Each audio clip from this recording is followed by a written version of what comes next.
మన Ramala collections Ashadham sale up to 60% offer. 2 లక్షల విలువ చేసే సిల్వర్ జ్యువెలరీ కొనుగోలుపై 50,000 విలువ చేసే సిల్వర్ జ్యువెలరీ ఫ్రీ.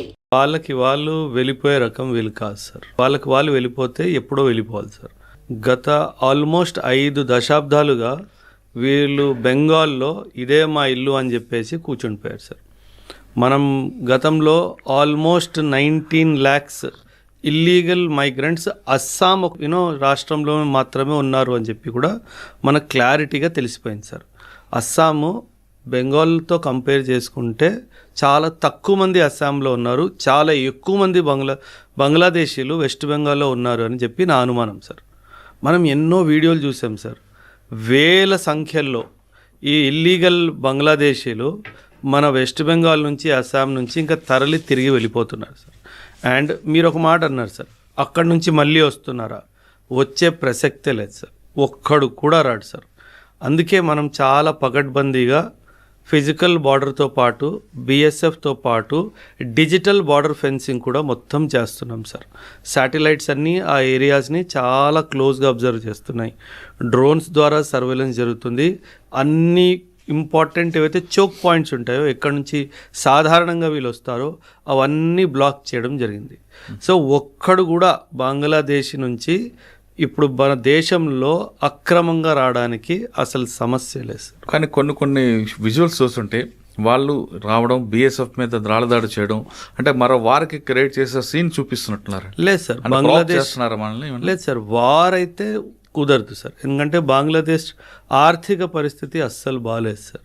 అండ్ ఈ టైంలో బంగ్లాదేశ్ కంప్లీట్గా ఐసోలేషన్ మోడ్లో ఉంది. ఒకవైపు బహుశా చైనా రావచ్చు, ఒకవైపు నుంచి పాకిస్తాన్ మద్దతుకు రావచ్చు. కానీ వార్ అయిన సందర్భంలో అటు చైనా కానీ ఇటు పాకిస్తాన్ కానీ ఎవ్వరూ రారు బంగ్లాదేశ్ సపోర్ట్కి. ఈ విషయం బంగ్లాదేశ్కి చాలా ఖచ్చితంగా అర్థమవుతుంది సార్. అందుకే బుద్ధున్న ఎవడైనా సరే, అక్కడ నేతలు ఎవరైనా ఉన్నా సరే, వాళ్ళు మన దేశంతో యుద్ధం మాత్రం ఖచ్చితంగా యుద్ధం చేయకపోయినా బంగ్లాదేశ్లో ఇప్పటికీ ఉన్న మన భారతీయుల మీద కూడా అటాకులు చేసి వాళ్ళని కూడా ఇబ్బంది పెట్టే 2-3 సంఘటనలు జరిగాయి. చెట్టు కట్టి బర్న్ చేయడం, వాళ్ళ మీద ఈ విధంగా చేయడం అంటే వాళ్ళు భారతీయులు కాదు సార్, బంగ్లాదేశ్లో నివసిస్తున్న హిందువులు సార్. అచ్చా. సో వాళ్ళు ఇండియన్స్ కాదు, Hindus, but who are staying in Bangladesh. But yes, మనందరికీ తెలుసు మన దేశము ఆఫ్ఘనిస్తాన్, పాకిస్తాన్ అండ్ బంగ్లాదేశ్ నుంచి మైనారిటీ కమ్యూనిటీస్ మన దేశంలోకి వచ్చి సిటిజన్షిప్ తీసుకోవచ్చు అని చెప్పి ఒక చాలా కీలకమైన నిర్ణయం 2019లో మనం తీసుకున్నాం సార్. మీకు గుర్తుంటే కనుక సిటిజన్షిప్ అమెండ్మెంట్ యాక్ట్ తీసుకురావడం జరిగింది సార్. సో ఈ 3 దేశాలు, పాకిస్తాన్ కానీ ఆఫ్ఘనిస్తాన్ కానీ బంగ్లాదేశ్ నుంచి మైనారిటీ కమ్యూనిటీస్, అక్కడ నివసిస్తున్న హిందూస్ కానీ, క్రిస్టియన్స్ కానీ, సిఖ్స్ కానీ, జైన్స్ కానీ, పార్సీస్ కానీ వీళ్ళు రావచ్చు, మన దేశానికి రావచ్చు, ఇండియన్ సిటిజన్షిప్ కోరుకోవచ్చు అని. ఎందుకు ఇలా చేశారంటే సార్, చాలామంది దీన్ని కూడా విమర్శించారు సార్. హిందువులకి వీళ్ళు భూమి మీద ఎక్కడున్నా సరే మనం ఆశ్రయం ఇవ్వకపోతే ఎవరిస్తారు సార్? ఇది మన దేశంలో జన్మించిన ఒక సంప్రదాయము, ఒక మతం కదా సార్. సో ఖచ్చితంగా విశ్వవ్యాప్తంగా ఈ కమ్యూనిటీస్, నేను పేర్లు తీసుకున్నాను కదా, సిక్కిజము మన దేశంలోనే జన్మించింది, బుద్ధిజము, జైనిజము ఇవన్నీ మన దేశానివి కాబట్టి సో వీళ్ళకి మనం ఇవ్వకపోతే ఆశ్రయం ఎవరిస్తారు?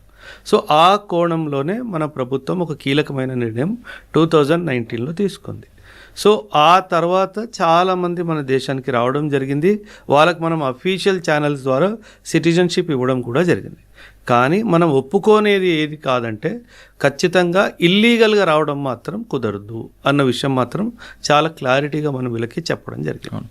కానీ ఇప్పుడున్న పరిస్థితుల్లో మీరు అన్నట్లుగా హిందువుల మీద బంగ్లాదేశ్లో దాడులు, దాన్ని ఎవరు అరికడతారు? మరి వాళ్ళే చేయాలి సార్. అది ఘోరంగా చెట్టు కట్టి బర్న్ చేయడం అనేది జరుగుతున్నాయి కదండి. అది హ్యూమన్ రైట్స్ వైలేషన్ సార్. అది ఖచ్చితంగా human rights violation sir. And United nations human rights సంబంధించిన సంస్థలు ఏవైతే ఉన్నాయో వాళ్ళు వీటిని చాలా తీవ్రంగా తిరస్కరించారు కూడాను. అండ్ రానున్న టైమ్స్లో సార్ ఎప్పుడైనా సరే ఈ హ్యూమన్ రైట్స్ సంబంధించిన సంస్థలు ఏం చేస్తాయంటే, ఏ దేశమైనా వరల్డ్ బ్యాంక్ నుంచి కానీ IMF నుంచి కానీ డబ్బులు కోరుకున్నప్పుడు అప్పుడు ఇవన్నీ వాళ్ళు లెక్కెడతారు.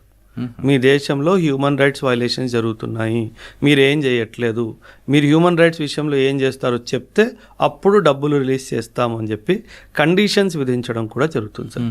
సో ఆ పరిస్థితిలో ఖచ్చితంగా వాళ్ళకి వాటి జరిమానా మాత్రం చెల్లించాల్సి వస్తుంది సార్. కానీ చికెన్ నెక్ దగ్గర మీరు అన్నట్లుగా టెక్నాలజీగా మనకి ఉంటాయి అక్కడ సెక్యూరిటీ ఏర్పాటు చేయడం కానీ 100% సార్. ఇన్ఫ్యాక్ట్ మన పాకిస్తాన్ బార్డర్లో ఏ విధంగా చేస్తాం అలా చేస్తుంటారా? అది ఇన్ఫ్యాక్ట్ మేబీ ఇంకా ఎక్కువ ఎత్తులో జరుగుతుంది సార్. నార్త్ ఈస్ట్లో మనకు గుర్తుంటే సిక్కిం 1975లో మనం ఇండియాలో సిక్కింని చేర్చుకున్నాము, ఇంటిగ్రేట్ చేసుకున్నాము.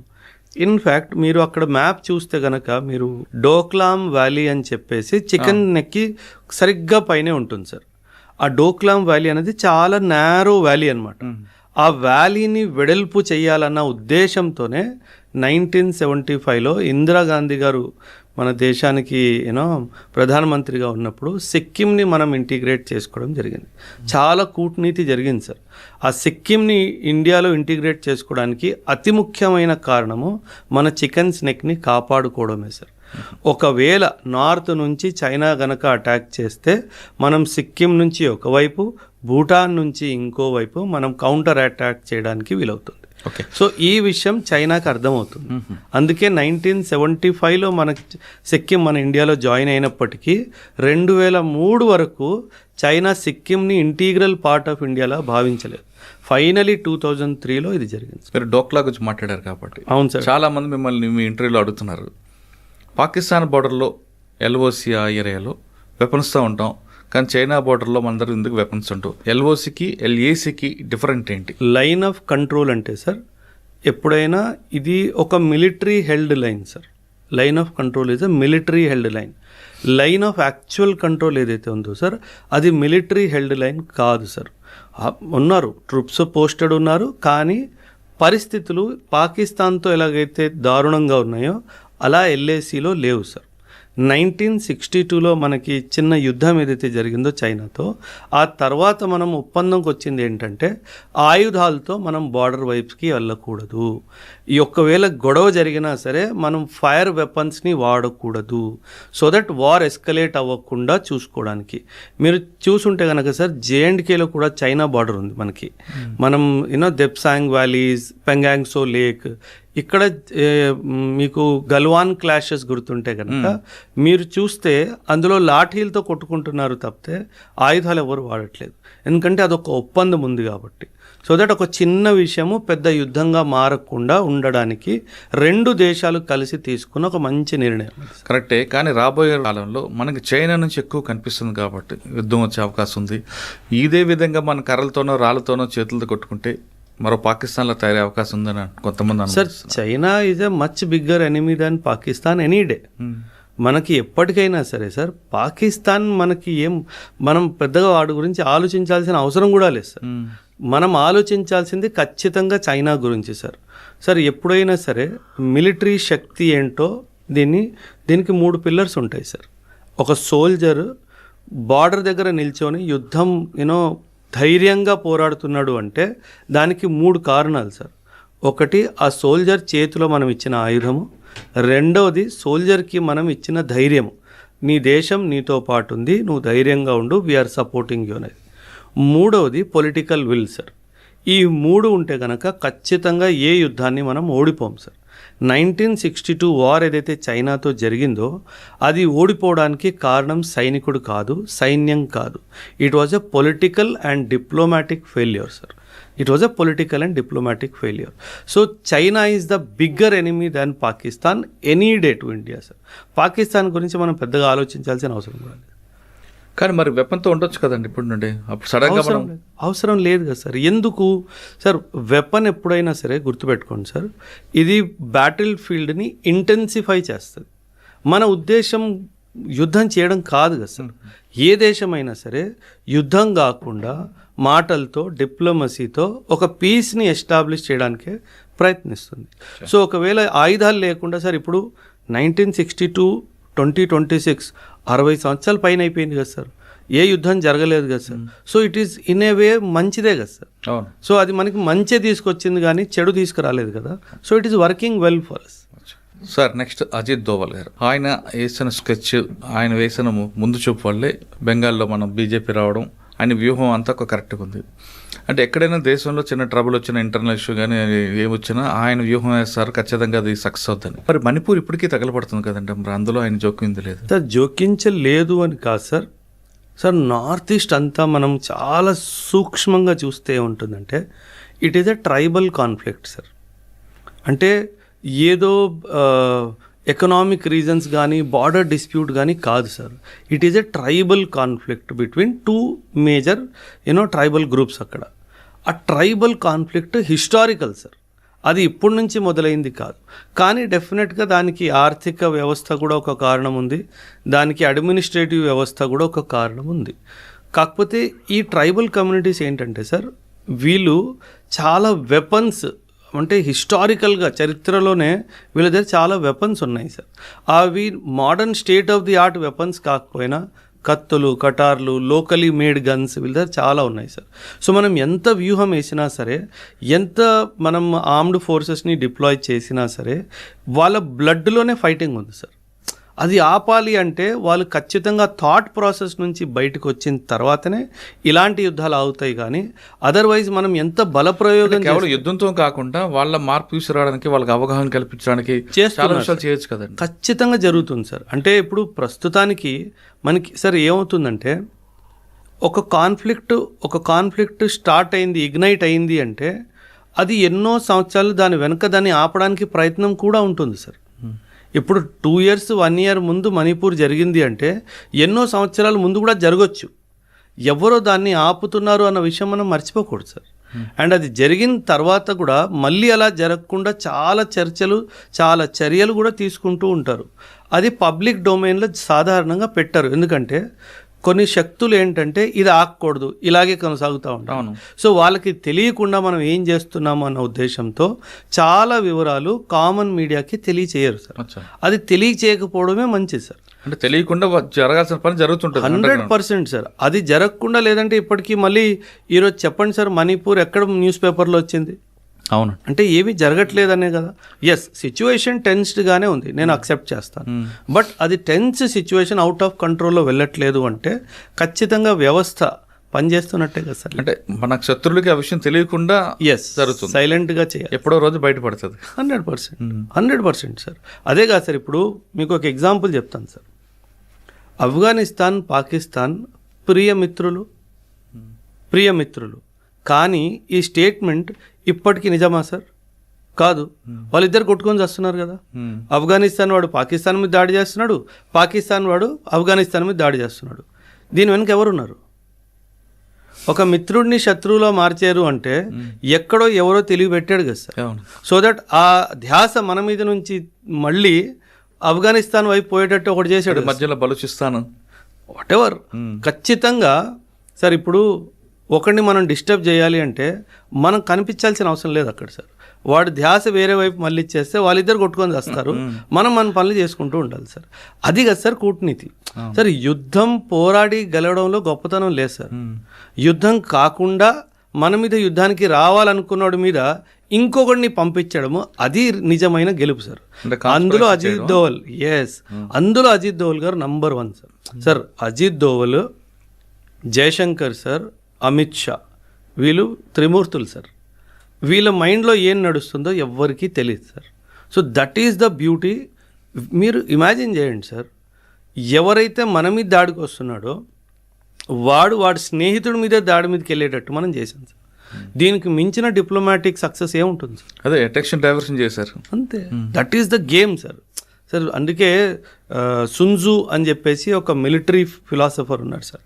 ఆయన ఏమన్నాడంటే, there is no greatness in winning a battle, there is no greatness in winning a battle, the greatness lies in avoiding the battle. So that is what we did. So imagine, China నుంచి 1962 నుంచి ఇప్పటి వరకు మనం బ్యాటిల్ని avoid చేసాం కదా sir. అవును. So that is the real victory కదా sir. So పోరాడి యుద్ధం గెలవడంలో పెద్ద గొప్పతనం ఏం లేదు సార్. అంటే ఐడియాలజీతో కొట్టడం అనేది గొప్ప. Yes, exactly. ఐడియాలజీతో కొట్టాలి. ఇందిరాగాంధీ గారు ఎందుకు వాళ్ళ సెక్యూరిటీ ఆయనకు చంపాల్సి వచ్చిందో చాలా మంది తెలుసు. దానికి ఒక కాన్స్పిరసీ ఉంది అంటారు కొంతమంది. మీకున్న సమాచారం ఏంటంటే? అంటే సమాచారం అని కాదు సార్. ఇందిరాగాంధీ గారు ఎలా పంజాబ్ స్వర్ణ దేవాలయం అదేనా? 100% సార్. ఇన్ఫ్యాక్ట్ ఇది జూన్ నెల sir. 4th June 1984 was the day when operation blue star happened. And మనకు తెలుసు తన personal body guards Beant Singh and Satwant Singh, these were the 2 personal body guards who actually killed her October 31st, 1984 రోజు. ఇది జరిగే ముందు ఎన్నోసార్లు మన ఐబీ అండ్ రా ఇద్దరు ఇందిరాగాంధీకి పర్సనల్గా అఫీషియల్గా డైరెక్షన్స్ కూడా ఇచ్చారు. మేడం, ఈ సిక్ కమ్యూనిటీ వాళ్ళని మీరు మీ పర్సనల్ బాడీ గార్డ్స్ లాగా తీసేయండి, ఎందుకంటే కొన్ని నెలల ముందే ఈ ఆపరేషన్ బ్లూ స్టార్ జరిగింది. సో ఖచ్చితంగా వాళ్ళకి ఏదో ఒక విధంగా ప్రతీకారం తీసుకోవాలి అన్న ఒక ఆలోచన ఉంటుంది. సో వీళ్ళని తీసేయండి చెప్పిన తర్వాత కూడా ఆవిడ వాళ్ళని నమ్మకుండా, సార్ ఇప్పుడు ఎలా ఉంటుందంటే సార్, మీరు చాలామంది సర్వీస్ వాళ్ళని మీరు ఇంటర్వ్యూ చేశారు సార్, గన్మెన్తో ఒక పర్సనల్ రిలేషన్షిప్ అవుతుంది సార్. ఎందుకంటే తను నన్ను కాపాడుతాడు అన్న ఒక ఆలోచన ఉంటుంది కాబట్టి ఎన్ని అఫీషియల్ రిపోర్ట్స్ వచ్చినా, ఎన్ని అఫీషియల్ ఇంటెలిజెన్స్ రిపోర్ట్స్ వచ్చినా సరే తను వాళ్ళని ఎవ్వరిని నమ్మకుండా వాళ్ళిద్దరిని నమ్మింది సార్. అది తను చేసిన అతిపెద్ద తప్పు సార్. అదే తప్పు రాజీవ్ గాంధీ గారు కూడా చేశారు సార్. ఐబీ చాలా క్లియర్గా చెప్పింది, సార్ ఇప్పుడు పరిస్థితులు చెన్నైలో బాగాలేవు, తమిళనాడులో బాగాలేవు, so please do not travel south అని చెప్పి చాలా స్పష్టంగా డైరెక్షన్స్ ఇచ్చినప్పటికీ లేదు నేను వెళ్తాను అని చెప్పారు. సో ఒక ప్రధానమంత్రి ఎప్పుడైనా సరే సార్ ఇంటెలిజెన్స్ వాళ్ళు ఇచ్చిన నిర్దేశాలని వాళ్ళని ఓవర్ పవర్ చేయకూడదు. మీకు గుర్తుంటే చాలా రీసెంట్గా మోదీ గారు ఒక ఇంపార్టెంట్ మీటింగ్కి ఆసియాన్కి వెళ్ళాలి, కానీ ఇంటెలిజెన్స్ క్లియరెన్స్ ఇవ్వలేదని చెప్పి ఆయన వెళ్ళడం మానేశాడు సార్. అది ఎందుకంటే సార్ ఇంటెలిజెన్స్కి తెలుసు ఏం జరుగుతుంది గ్రౌండ్లో అనేది. ఎందుకు మనం ఒక రిస్క్ జోన్లో మన ప్రధానమంత్రిని కానీ రాష్ట్రపతిని కానీ తీసుకెళ్ళాలి? అండ్ ఇందిరాగాంధీ గారు చేసిన అతి పెద్ద తప్పు అది సార్. సార్ నేను సిక్ కమ్యూనిటీ గురించి ఒక 2-3 విషయాలు మాట్లాడతాను సార్. ఒకప్పుడు ఎలా ఇస్లామిక్ ఇన్వేడర్స్ మన హిందువుల మీద అత్యాచారాలు చేశారో మనందరికీ తెలుసు. అండ్ సిక్ మతం పుట్టింది కూడా ఆ అత్యాచారాల నుంచి హిందూ కమ్యూనిటీని కాపాడడానికి. అండ్ ఆ హిందూ కమ్యూనిటీని కాపాడినప్పుడు వాళ్ళని ఏంజల్స్లా భావించారు, అంటే దేవుడు పంపించిన దూతలు అని చెప్పి. మన దేశానికి సైన్యానికి ఎంతో కాంట్రిబ్యూషను సిక్ కమ్యూనిటీ చేస్తుంది సార్. అప్పుడు వాళ్ళు ఏమంటారు, ఓహో వీరుడు శూరుడు అని చెప్పేసి మీరు మాట్లాడతారు. కానీ ఒక సిక్ కమ్యూనిటీ వాడు తన హక్కు గురించి మాట్లాడితే మాత్రం ఖాళిస్తాన్ టెర్రరిస్టులు మీరు అన్నట్టుగా మాట్లాడతారు. అది చాలా పెద్ద తప్పు సార్. నేను మీకు ఒక ఎగ్జాంపుల్ చెప్తాను సార్. 1962 వార్ జరుగుతున్నప్పుడు జవహర్లాల్ నెహ్రూ గారు నేషనల్ మీడియాలో వచ్చి ఒక రిక్వెస్ట్ పెట్టారు మొత్తం దేశానికి. ఏమని, మన ఆర్థిక పరిస్థితులు దేశానివి బాగాలేవు, నాకు మీరు డబ్బు కానీ బంగారం కానీ ఇస్తే నేను ఆయుధాలు తీసుకొస్తాను అండ్ చైనాతో జరుగుతున్న యుద్ధం మీద సైనికులకు అందిద్దాము అని చెప్పేసి. ఆల్ ఓవర్ ఇండియా 257 కేజీల బంగారము ప్రభుత్వం పోగేసింది సార్. అందులో 252 కేజీస్ ఒకే ఒక్క స్టేట్ పంజాబ్ నుంచి వచ్చింది సార్. మన దేశమంతా 257 కేజీలు ఇస్తే పంజాబ్ ఒకే ఒక్క రాష్ట్రము 252 కేజీలు ఇచ్చింది సార్. అంటే దేశం మీద ప్రేమ ఈ కమ్యూనిటీకి ఉన్నంత ఏ కమ్యూనిటీకి లేదు సార్. ఇది మీరు గుర్తించాల్సిందే. కానీ ఇక్కడ ఖాళిస్తాన్ మూమెంట్ కూడా మన దేశంలో జరగడంలో ఇందిరాగాంధీ గారు చాలా తప్పులు చేశారు సార్. ఇన్ఫ్యాక్ట్ పంజాబ్ పాలిటిక్స్ని ఇన్ఫ్లుయెన్స్ చేయాలి అన్న ఉద్దేశంతో జర్నైల్ సింగ్ భింద్రావాలే అని చెప్పే వ్యక్తికి ఎంతో పవర్ని చేతుల్లో పెట్టారు. ఆ పవరు, ఆ ఆయుధాలు అవన్నీ పెట్టినప్పుడు సార్ ఇంగ్లీష్లో ఒక ప్రావర్బ్ ఉంది sir, if you create a monster then you cannot control the monster అని చెప్పేసి. మీరు ఒక రాక్షసుడికి బలం ఇస్తే ఆ తర్వాత రాక్షసుడిని మనం కంట్రోల్ చేయలేము అంటారు. ఎగ్జాక్ట్లీ అదే జరిగింది సార్. ఒకప్పుడు సార్ ప్రెసిడెంట్ చాలా పెద్ద పోస్ట్ కదా sir. Jarnail Singh Bhindranwale had direct connection with the president of India. అంటే నువ్వు ఇంత బలాన్ని ఇస్తే ఆ తర్వాత దురుపయోగం జరుగుతుంది కదా సార్. ఆ దురుపయోగంతోనే పుట్టిందే ఖాళిస్తానీ మూమెంట్. అలాగే ఖాళిస్తానీ మూమెంట్ 1940s నుంచి ఉంది సార్. ఇన్ఫ్యాక్ట్ మనం చరిత్ర చూసుకుంటే 1940 ముస్లిం లీగ్ వాళ్ళు లాహోర్ రెజల్యూషన్ పాస్ చేశారు సార్. ఈ లాహోర్ రెజల్యూషన్ వాళ్ళు ఏమన్నారు, పంజాబ్ మాకు ఒక ముస్లిం స్టేట్ లాగా కావాలి అని అన్నారు. ఎందుకంటే అప్పట్లో పంజాబ్లో సిక్ మెజారిటీ కాదు sir, 40% Muslims, 40% Hindus, 19 to 18% Sikh community, మిగతా 1%, 2% వేరే కమ్యూనిటీ వాళ్ళు ఉన్నారు. అప్పుడు సిక్ కమ్యూనిటీకి భయం వేసిందంటే వీళ్ళు పంజాబ్ మొత్తాన్ని ముస్లిం స్టేట్ చేస్తే మా పరిస్థితి ఏంటి. అప్పుడు పుట్టింది మాకు సెపరేట్ స్టేట్ కావాలి ఖాలిస్తాన్ అని చెప్పేసి. ఖాలిస్ అంటే ప్యూర్ సార్. ఖాలిస్ అంటే ఆ పదానికి అర్థము pure. Khalistan a land purely for the Sikhs. So this was the call for Khalistan. కానీ ఇండియా ఇండిపెండెన్స్ అయిన తర్వాత 47 తర్వాత సార్ కానీ ఈ ఖాలిస్తాన్ కావాలి అన్నది చాలామంది కోరుకోలేదు sir. It is always said that ఇది ఒక పొలిటికల్ డిసిజన్ మాత్రమే, మాస్ మూమెంట్కి దీనికి ఎప్పుడు సపోర్ట్ రాలేదు సార్. నేను 46 సంవత్సరాలు సార్ నాకు. నేను ఈ రోజు వరకు నా కమ్యూనిటీలో ఒక ఖాలిస్తాన్ సింపథైజర్ని నేను కలవలేదు సార్. ఎందుకంటే ఎంత బ్యూటిఫుల్గా సిక్ కమ్యూనిటీ ఇండియాతో ఇంటిగ్రేట్ అయిందో దాని తర్వాత అవసరం ఎప్పుడు అనిపించలేదు సార్. ఎందుకు అవసరం 1940s అనిపించింది, మళ్ళీ మమ్మల్ని ఎక్కడ హిందువుల్లా మారుస్తారేమోనన్న భయంతో వచ్చింది. ఆ భయం 1950లో మన బాబాసాహెబ్ అంబేద్కర్ గారు రాజ్యాంగం ఇచ్చినప్పుడు ఎవరు నీ మతాన్ని టచ్ చేయలేరు అన్న హామీ ఇచ్చిన తర్వాత ఆ భయం ఎప్పుడు రాలేదు sir. So that is the reason why Khalistan moment అన్నది ఇందిరాగాంధీ గారు చేసిన చాలా పెద్ద తప్పు సార్. అక్కడ పంజాబ్ లోకల్ స్టేట్ పాలిటిక్స్లో కాంగ్రెస్ రావాలి అన్న ఉద్దేశంతో ఒక మాన్స్టర్కి పవర్ ఇచ్చేసి ప్రస్తుతం ఉన్న గవర్నమెంట్ మీద తరలించడం జరిగింది. దాంతో పుట్టింది ఖాలిస్తాన్ మూమెంట్ ఇన్ ఇండియా. దాని పర్యావరణమే sir. If you ask me personally sir, నేను ఇండియన్ పాలిటిక్స్ని గ్లోబల్ పాలిటిక్స్ని బాగా చదువుతాను, నాకు చాలా ఇష్టం కూడా సార్. నేను వ్యక్తిగతంగా చెప్తున్నాను సార్, నేను పార్టీ విషయంగా చెప్పట్లేదు.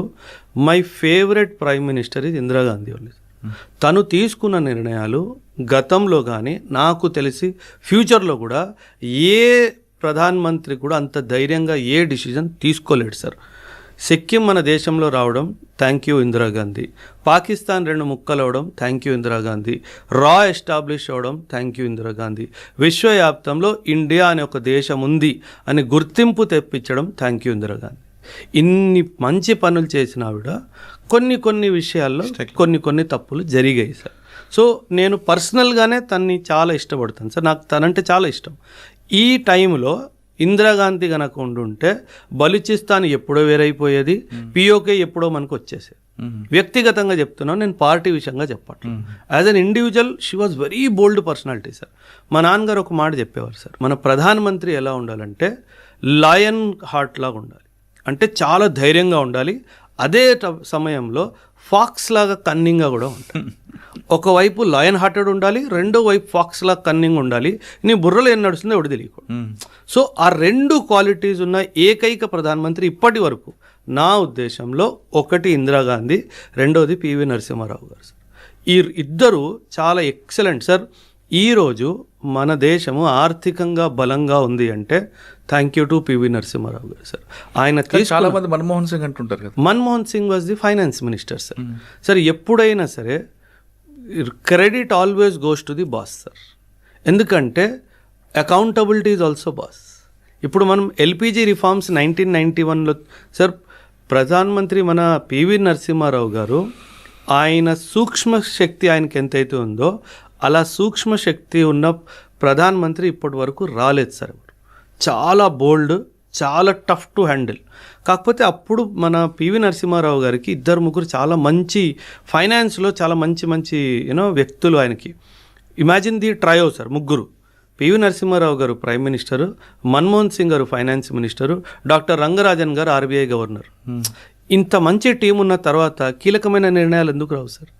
So that is where the team work is also important in politics sir. Sir మనం ఇంతకుముందు రాజీవ్ గాంధీ గారి గురించి మాట్లాడుకున్నాం. అవును సార్. శ్రీలంకలో వాళ్ళ ఎల్టీటీ ప్రభాకరన్ వాళ్ళ అది కొట్టుకుంటే ఈయన అనవసరంగా ఎంటర్ అవ్వడబట్టే ఆ ఇష్యూ వచ్చింది అనుకోవచ్చా?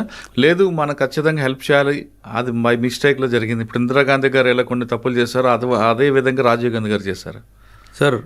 అంటే మీ ఆడియన్స్కి విషయం తెలుసో తెలీదో, శ్రీలంకలో ఎల్టీటీకి జన్మనిచ్చిందే ఇందిరాగాంధీ సార్. 1971 వార్ పాకిస్తాన్తో జరుగుతున్నప్పుడు సార్, 1971 ముందు పాకిస్తాన్ అంటే వెస్ట్ పాకిస్తాన్, ఈస్ట్ పాకిస్తాన్, ఇప్పుడు బంగ్లాదేశ్ అప్పట్లో పాకిస్తాన్లోనే భాగం.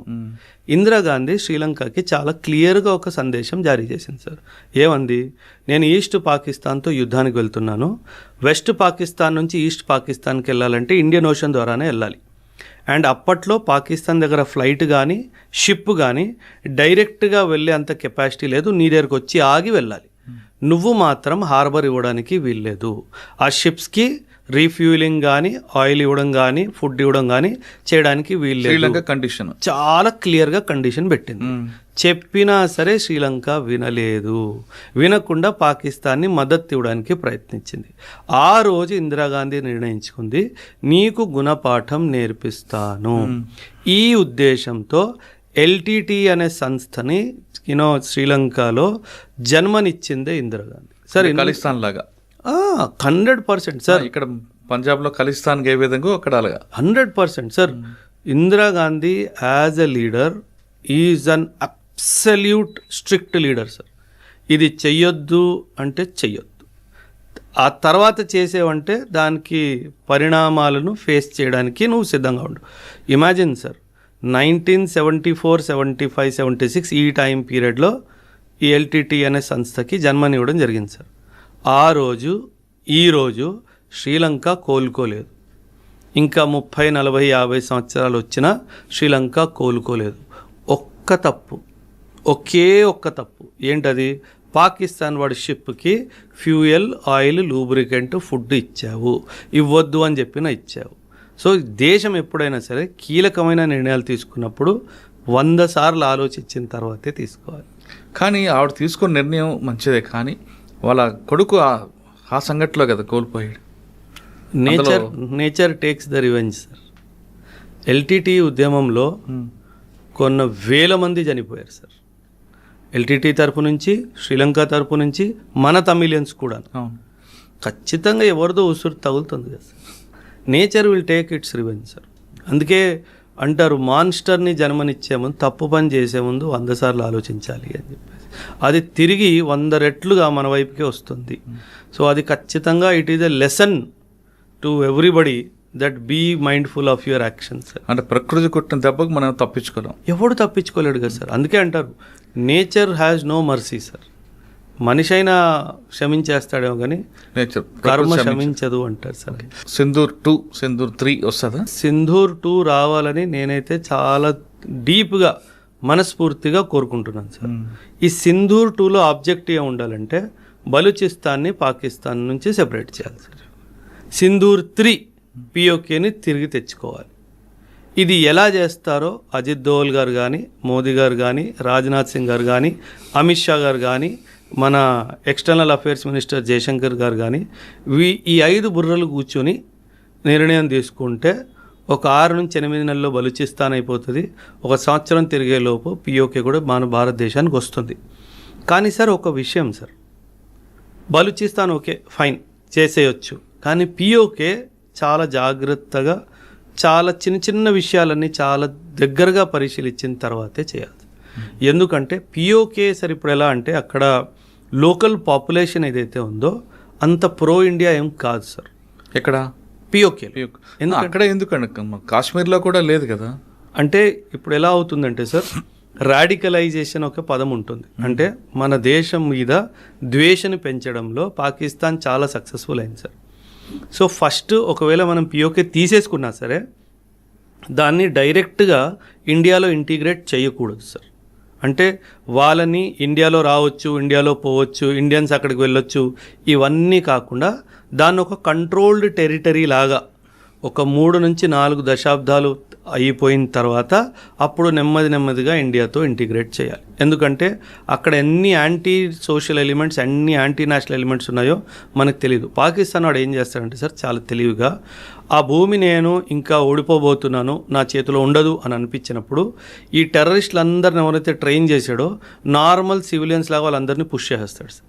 సో వీళ్ళేంది అక్కడే ఉంటూ మన దేశంలో మళ్ళీ అన్ని అరాచకాలు చేయడానికి ప్రయత్నిస్తారు. సో అందుకే అది మన చేతిలోకి వచ్చేసినా సరే దాన్ని మనం చాలా జాగ్రత్తగా హ్యాండిల్ చేస్తూ ఒక 4-5 దశాబ్దాలు అయిన తర్వాతనే మన దేశంలో ఇంటిగ్రేట్ చేసుకోవాలి అనేది నా ఆలోచన. కరెక్టే, పిఓకి వరకు మీరు చెప్తున్నారు, కానీ కాశ్మీర్లో కూడా ఇప్పటికి కూడా ప్రజల మద్దతు ఉంది కదండి. ఉంది సార్. అంటే ఇక్కడ మరిస్తున్నాం కదా మనం. అంటే అలా అని కాదు సార్, మీకు గుర్తుంటే కనుక లాస్ట్ ఇయర్ నార్త్ నుంచి కాశ్మీరే కాదు ఒక social media influencer operation Sindoor జరుగుతున్నప్పుడు యాజ్ ఎ స్పై లాగా అన్ని విషయాలు అందించింది కదా సార్.